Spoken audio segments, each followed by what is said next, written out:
Hindustani news channel. आज 16 मार्च 2026 रोजी एकनाथ स्वाभिमान शिक्षक संघटनेचे राज्य प्रवक्ते एजाज शेख सर यांच्या वतीने इफ्तार पार्टीचे आयोजन करण्यात आले होते। या कार्यक्रमाच्या प्रमुख पाहुणे म्हणून शिवसेनेचे जिल्हाध्यक्ष अमोल बापू शिंदे, जिल्हाध्यक्ष महेश चिवटे होते। यावेळी सोलापूर शहरातील अल्पसंख्याक समाजाच्या सर्व शिक्षण क्षेत्रातील मान्यवर उपस्थित होते।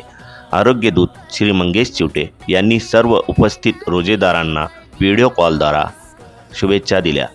सोशल सीनियर कॉलेजचे principal Shri doctor I J. Tamboli, trustee Imtiaz Shaikh, principal Abdul Jabbar Shaikh, Solapur मुख्याध्यापक संघटनेचे अध्यक्ष principal Abdul Gafoor Sagdi sir, principal Irfan Kerol sir, principal Vijubhau Chauhan sir, chairman Ubedulla Rangrez sir, principal Basit Ingalgi sir, Mandrup Urdu हायस्कूलचे चेअरमन शबीर शेख सर, बोरामनी उर्दू हायस्कूलचे चेअरमन इंडिकर सर, औज उर्दू हायस्कूलचे principal Javed Patel sir, retired principal Raja Bhagwan sir, प्रसिद्ध कवी तालिब सोलापुरी, वजाहत अब्दुल सत्तार व विविध क्षेत्रातील सर्व पदाधिकारी उपस्थित होते।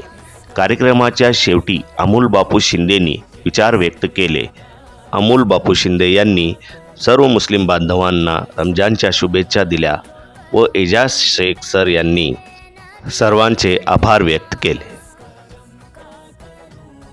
ताज्या बातम्यांसाठी आत्ताच सबस्क्राईब करा हिंदुस्तानी न्यूज चॅनल।